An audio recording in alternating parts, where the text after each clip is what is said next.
everybody, and welcome back to another episode of From VA to Broadway. You know who it is. It's me. It's Mr. Brennan Stefanik, and I'm bringing you those general programming reminders. Folks, every Monday we are here with the main episodes. Every Friday we are here with our miniseries In the Spotlight. And that's enough about that. That's not why we're here today, folks. Of course, it is Friday. I couldn't be here alone. I could never do this alone. You know who's with me. It's Mr. Daniel J. Solly. Danny, what is going on? Happy Friday, everyone. TGIF, am I right? Am I right, ladies? Do they have Fridays restaurants in New York? Yeah. Oh, okay. Or do you think we went after shows? I don't know. I just wanted to make sure. I think there's one in Midtown. I feel like I remember there used to be one somewhere in Times Square, but I don't remember. Oh, I'm thinking of the Applebee's. Oh, yeah. Oh, trust me. I'm very familiar with the Applebee's. Oh, my God. Is it? I'm literally on Google Maps right now. I feel like I remember there being one. I don't know if it's still around. Everyone hold. Oh, my God.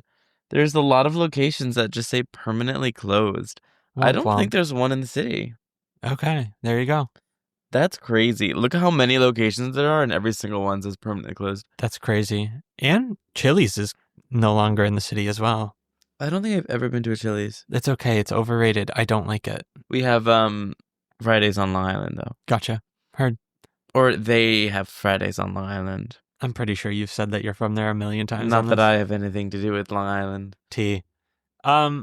Danny, what are we talking about today, other than TGI Fridays? Oh my God, you sent me a reel. Okay, what were you saying? I said,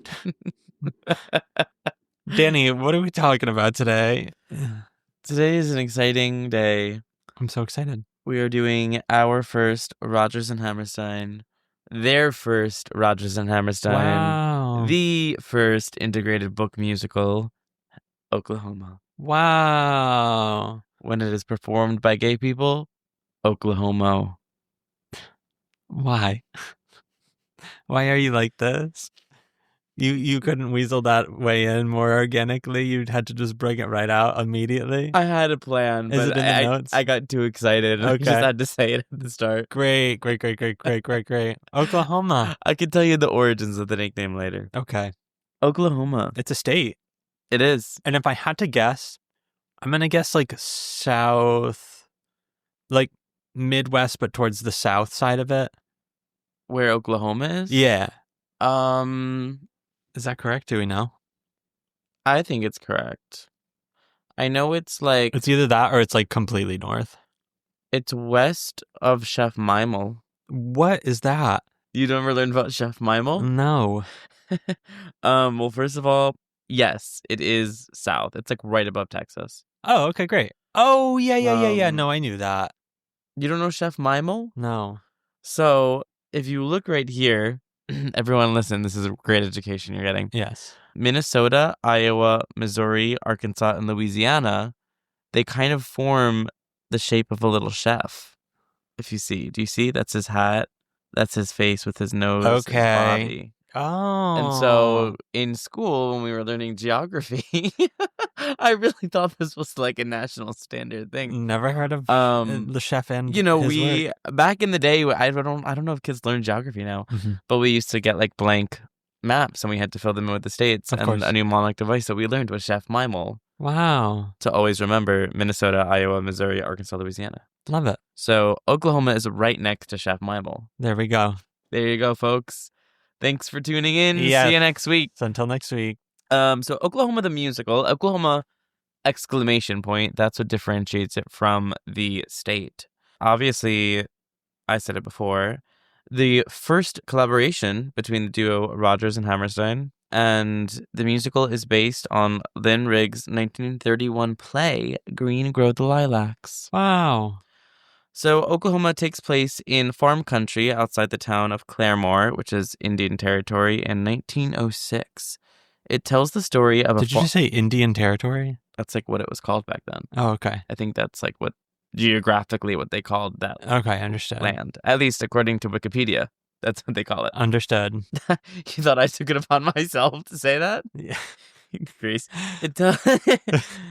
The show tells the story of a farm girl named Lori Williams and her courtship by two... don't know. In my notes, I wrote, and her courtship by two real suitors. This is real life, folks. Not anymore. Those cardboard cutouts that her father keeps Two bringing around. Suitors. Cowboy Curly McLean and her farmhand Judd Fry. So Lori and Curly kind of have this little flirty will they won't they thing going on, in the territory, as you do with your neighboring cowboy. Of course. While Judd is a sinister and frightening farmhand on Lori's farm and harbors a deep-seated obsession with her. So the secondary romance in the show centers around Lori's flirtatious bestie, Ado Annie, and her fiancé, the cowboy Will Parker, who spends most of the show desperately trying to raise the money he needs for Annie's hand in marriage, but he's very dumb, so he keeps spending the money that he has. Like, he'll get the $50, and then he'll be like, oh, let me buy Annie a present. And everyone's like, stop, that's the money you need. And you that's know the what? dowry or whatever. I get it. Do you know Oklahoma? I don't. You don't? No. Oh my God. Incredible. Yeah, so that's kind of like the secondary duo, but the main show is about the love triangle between Curly, Judd, and Lori, and ends with Curly killing Judd, and then him and Lori getting married and, Violent. getting whisked away. So Oklahoma is like a very, very historic musical for the canon because it built on the innovations of Showboat and epitomized the development of the book musical. So a book musical is a musical play in which the songs and dances are fully integrated into a well-made story with serious dramatic goals that are able to evoke genuine emotions rather than amusement.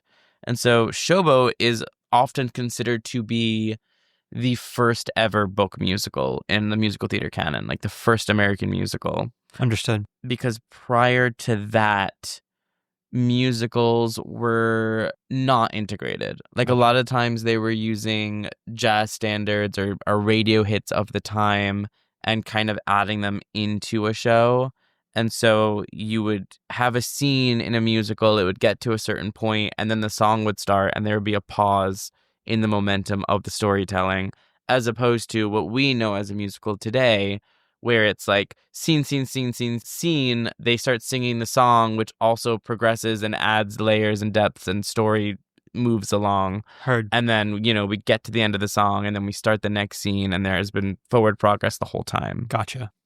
And so that structure really started with Showboat and then Oklahoma. So the play that the musical is based off of was originally produced by the Theater Guild in 1931 and was not very successful. But 10 years later, in 1941, there was a production of the play that supplemented the book with traditional folk songs and square dances, and one of the Guild's producers thought that the play would make a great musical. And so the original team for this project was actually Richard Rodgers and his collaborator at the time, Lorenz Hart. However, Hart lost his interest in the subject matter, and he was unfortunately in a spiraling decline in his fight with alcoholism. So he left the project and embarked on a trip to Mexico.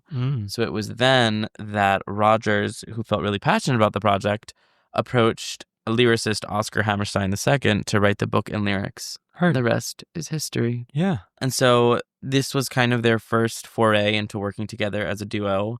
And for their collaboration, Hammerstein preferred to write a complete lyric before it was set to music, and Rodgers preferred to set completed lyrics to music. And so this permitted Hammerstein to craft the lyrics into a fundamental part of the story so that the songs could amplify and intensify the story instead of diverting it. And as they began to develop the show, they agreed that their musical and dramatic choices would be dictated by the source material and not by traditional musical comedy conventions. And so musicals of that era and kind of before Oklahoma featured big production numbers, novelty acts, and show-stopping specialty dances, and the librettos typically focused on humor with little dramatic development, punctuated with songs that effectively halted the story for their duration. And so right off the bat, they were kind of doing something really groundbreaking and historic. And so they kind of continued in that vein by, when they came time to cast the show, they cast no stars in the original production. It was all basically unknowns. And to choreograph the show, they hired Agnes DeMille, who was the niece of legendary film director Cecil B. DeMille, Oh, okay. who was a real person and also a character in Sunset Boulevard. Yeah. And so she was a first-time choreographer at the time. And she choreographed the infamous first act finale, which is a 15-minute dream ballet. And so her choreography is like incredibly iconic. It's one of those shows where you can rent the rights to the show and you can rent the rights to the DeMille original choreography as well. Gotcha. So during the out-of-town tryout, the show was originally entitled Away We Go. And I think that Rogers was kind of having a slew of tanks at the time, so people weren't expecting much from the show. And the reviews weren't great, but they kept working on it. And right before they moved to Broadway, they changed the title of the show to Oklahoma. Wow. I know. So the original Broadway production opened in March of 1943 at the St. James Theater and starred Alfred Drake as Curly and Joan Roberts as Laurie. The show was an immediate smash hit and ran for a legendary 5 years, which at the time was like the longest running show of all time. Mm-hmm. It did not receive a single theatrical award because none of the awards were invented yet. Oh, The first ever Tony Awards were in 1947. Crazy. And this show opened in 1943. So isn't that crazy? Like a time before awards. But I mean, this was like one of the first shows, so it makes sense. We have a 1951 revival that was produced by the Theater Guild. It was kind of just like open on Broadway and was like a special 100 performance run. Then several years later, we had a 1979 revival at the Palace Theater, which was directed by William Hammerstein, which is Oscar Hammerstein's son. Nepotism. I know, right? And so I know that you have a strict no London policy on this podcast. I hate you. But we got to talk about enough. Put this bit to rest. God. So we have I would say like the most famous production since the original Broadway run was the 1998 West End revival, which was directed by Trevor Nunn and choreographed by Susan Stroman. And I think this was like kind of the first big reconception of the show where I think they tooled around with the choreography that had been very standard up until then. And the cast starred Hugh Jackman as Curly. Sure did. I can't tell if you're... Do you know that? I do. I do know that. Of course. Okay. This was before he was like famous, I think, right? He wasn't like a star yet. But this production was filmed live, so you can watch videos of it. Like, where was Sutton to play Laurie, you know? I don't know, man. This revival was a smash hit, and they wanted to transfer over the entire production with the entire cast. But Big Bad Actors Equity Association said, you have to cast all American actors. Danny, be careful. What? You pay them now. Yeah. Sorry about it. But it's okay. They would agree with me because I just said I wasn't a Hugh Jackman stan. Oh, okay, they'd be like, good, same. good. That's why we wouldn't let them come over. Understood. Because I know it's very, I don't know the ins and outs, but it's very like tricky union-wise to like have international performers like come over on a Broadway contract and this, that, and the other thing. I know there was a lot of tea with Miss Saigon because when Miss Saigon was on the West End, they wanted to bring over Leah Salonga, and Actors Equity said no. And I think whoever wrote, I don't know, we'll do an episode on that later. I said best we could do is Leah Michelle. They did say that. No, they said you either bring it over with our star or America won't see Miss Saigon ever. And then Actors Equity was like, sorry, she can come. That's crazy. So that's what happened with this, but they didn't fight for Hugh. They just recast the part. And so the production was brought over to the Gershwin in 2002. Wow. I feel like a lot of shows that we talk about play at the Gershwin. Yeah. So 2 actors actually did come over. I'm lying. Josefina Gabrielle played Laurie and Shuler Hensley played Judd, but I think they're both American, so they could come over. Patrick Wilson played Curly and Andrea Martin played Aunt Eller. And this was like a very successful production. Mm-hmm. And so then, skirt another 20 years. Whoa. After a 2015 workshop at Bard College, I know you hate talking about Bard College. I'll just keep going. I couldn't even tell you where that is, if I'm being honest. That was the first I've ever heard of that in my life. And a 2018 run at St. Anne's Warehouse in Brooklyn. The 75th anniversary staging of Oklahoma opened on Broadway at the Circle in the Square Theater in 2019. This production was directed by Daniel Fish in an intimate, immersive, in-the-round style, set in a community hall with chili and cornbread served to the audience at intermission. They did label this production as Sexy Oklahoma. They personally did? Oh, you don't remember that? No. I don't know if it came from, I doubt it came from the production, but like when this revival was running, everyone was like, oh my God, it's Sexy Oklahoma. Heard. Because I think, I didn't get to see it, unfortunately. I wish I wanted to, but I just didn't. Sue me. Hey, it happened. Sue me. Oh, okay. Take me away. I guess I will. Oh, guys, I gotta go. The police are here. Thank you. That was fast. They're like, you didn't see the 2019 revival of Oklahoma. Mm-hmm. They said that's the biggest crime in New York right now that we need to take care of. Literally. And that's on that. And that's on being bored after they got rid of congestion pricing. Did they get rid of it? I think there was an executive order to get rid of it. Oh. To be honest, I don't know. Okay. I don't have a car, so I don't... So true, bestie. I don't know. I don't want to say I don't care. I don't know. I mean, on one hand, our neighborhood is less busy. On the other, people save money. I don't know. I don't know what's good or not. I also don't know if... I guess he can sign an executive order about, like, small New York City laws? To me, it sounds like an issue of, like, states' rights versus federal rights. Yeah, let's not get into that. I thought the Republicans were all for states' rights, but I guess not when it comes to congestion pricing. Probably just guns. So I guess we'll see. Damn. It's also funny because it's just, like, such a small... I guess it's not small potatoes, Manhattan. It's like the biggest city in the country. Listen, but I'm also just like, my little neighborhood? You're signing an executive order about my little neighborhood? Also, it's been, 4 weeks, and this is already something that was deemed a priority? This? You know? I hate you. People don't know this, but I like to slip in our address every so often to see if you can catch everyone and delete them before everyone comes to our... Of course I delete them. Before everyone comes to our apartment. We should get a P.O. box. You know what, folks? We'll set up a P.O. box for you to send all your physical fan mail. Where was I? I don't even know. So a big change... Okay, this is... If you've seen this revival, correct me if I'm wrong. This I'm gathering from the internet. All right? Sue me. I didn't see it. Classist Broadway. The production's most important tonal change involved the character of Judd Fry instead of the sinister, brooding, and threatening judge that we traditionally get. In the revival, he's depicted in a positive, sympathetic light, and his death came not as an accident, but as an intended act at the hands of Curly, followed by a sham trial to clear Curly of the blame. From what I gathered, it was like a dark, sexy, kind of creepy Oklahoma. Interesting. Which is interesting. Riverdale, Oklahoma. I guess I've never seen Riverdale. Oh, okay.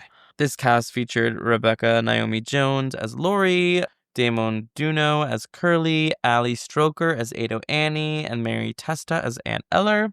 Ali Stroker made history and became the first wheelchair user to win a Tony for this part. And yeah, we also have the iconic 1955 filmed adaptation, which starred Gordon McRae and Shirley Jones as Curly and Lori. And that one, you've never seen that movie? No. I mean, that is a classic MGM movie musical. It is considered to be one of the greats. It won the Oscar for, I think, Best Musical. And yeah, I mean, Rodgers and Hammerstein worked very closely on the movie, so it is an extremely faithful adaptation of the musical. And it's one of the greats. Heard. So... yeah. Great. Oklahoma. You don't know anything about Oklahoma? Oklahoma. That's it. No, that's not show. Did that sound right? No. Oklahoma. How about that? Oklahoma. Am I getting that? How do you not know Oklahoma? I feel like everybody... It is like such a popular school. Like, you never encountered it with like a community theater production, a school production? No, the closest I've gotten is I watched the Encores episode on Disney Plus where they did Oklahoma. Were there any famous people in it? No, it. Do you know what Encores is? No. It is. They go to a high school, and they bring back an old cast from like anywhere between like 10 to 50 years ago, and they have them redo their musical. That's insane. Yeah, it's pretty cool. There was one season, And they did Oklahoma. Yeah, no, Oklahoma. Yeah, they're notoriously straight in those things. In college, me and friend of the pod, Sarah Hogwood, got cast in not the show, but like in like one of our classes. We had to do a lot of like Lori and Curly scenes together. Gotcha. And so we did call it Oklahoma because we were two homos doing Oklahoma. And we were also roommates in college.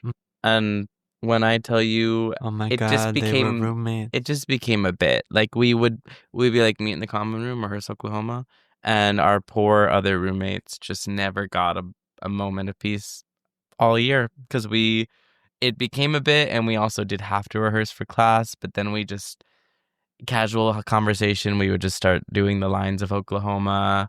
We started singing Oklahoma at each other in the common room. That's why this podcast isn't called BFA to Broadway, baby. Yeah. Yeah. Dodged a bullet on that one. Yeah. But Oklahoma is a great musical. It is an American classic. It kind of shepherded in what we consider to be the golden age of musical theater. It is like the first. It is really integral to like the structure of musicals in the way that we know them today. So I highly recommend familiarizing yourself with that just because it's important to know from whence we came. Mm-hmm. Yeah, and I think it's important that songs progress the plot. So true. If you don't like a show, listen to the score and say, does this progress the plot? Yeah. A lot of bad shows, they don't. No way. And you can tell. Yeah. Yeah. Yeah. Are we putting songs from it in our book? Are there good book songs? I guess. Yeah. I mean, Oklahoma, any song from Oklahoma is like a classic song because it's like the song Oklahoma. Like you probably have heard like Can't Say No. Probably. In a class. That's like 808 any song. Not in a class, but what? I didn't have musical theater classes. You've taken classes though. Yeah, I mean, that's what like in a class. Yeah, okay. I didn't say like in a college course designed to teach you about Oklahoma. Well, then no, I have not. There's a lot of iconic songs. Just listen to the score. Oh, similar to like Shakespeare and Sondheim, like every Golden Age musical theater song is overdone because there's finite amount of them. So yeah, they really stopped making those bad boys. Yeah. Although I kind of am excited to see Boop. Okay. That feels like it's gonna be like a very kind of No. What do you mean no? I mean, what you said, was a hand gesture. Was you putting your hand... This is an audio medium, folks. I'm going to describe it. Mm-hmm. Danny put his hand out and then moved it in a straight line from left to right. And then said, All right, audio medium. Let me just... I think it's not... to me, it...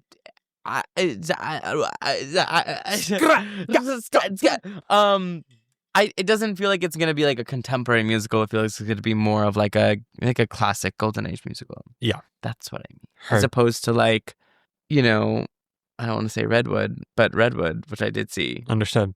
Moving right along. Yeah, I don't know where. Great. I don't know where I'm going. I don't know where I'm going. Where am I going with this? You're going right back here. Who's driving the ship? Choo-choo. Did I have anything else to say about Oklahoma? I don't know. I don't think so. I think that sounds great. That's Oklahoma in a bow. It's Oklahoma in a bow, and the capital of Oklahoma is Boise? No, Boise, Idaho. Isn't it? No. Is it Kansas City? I know Kansas City is not in Kansas. There is a song from Oklahoma called, Kansas City. Is there? Kansas City is the capital. No, Kansas City, Missouri. Ah, mother of... Oh, okay. Missouri. Let me see. It's really obvious. Is it Oklahoma City? Yes. Oh, no. I constantly humiliate myself on here with world geography. And by world, I mean specifically U.S. geography. Well, now that you know Chef Mimel, yes. everything is clear. Yes. And you just know that Oklahoma is right next to Chef Mimel. We got to find out all the capitals in that line. So then we have Chef Mimel and then his sous chef.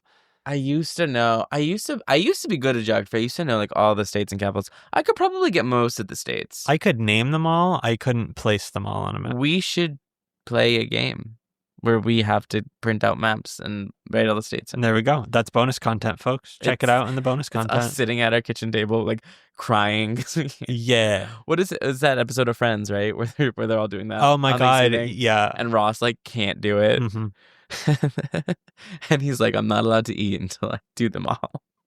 There we go, folks. Check out the bonus content for us trying to label a map. Basically, us recreating episodes of Friends. Yes. You know why? Because we're friends. Well, this podcast is basically, you know, that other episode of Friends where she's doing the crossword and she's like, we should see a musical. The 1995 Tony Award winner. What was that called? Nope. It was Rent. Yes, by the way. Rent. Yeah. Anywho, Folks, you know what it also wasn't? What? Oklahoma didn't win the Tony. You know why? Didn't exist. Wasn't invented. Okay. Folks, please stop. I said nothing. I literally said nothing. Folks, if there's a specific show you want to hear us talk about, you can let us know by finding us over on Patreon. That is patreon.com/BA to Broadway. All of our principal tier Patreon members get to choose the shows that we talk about. So go let us know over there. As always, you can find us on most social media platforms at BA to Broadway. You can find me at Brennan Stefanik. You can find me at DSols. And until next week, folks, bye. There's a bright haze on your meadow. From BA to Broadway is created, produced, and edited by Brennan Stefanik, music by Dylan Kaufman, and cover art by Jordan Vongsithi.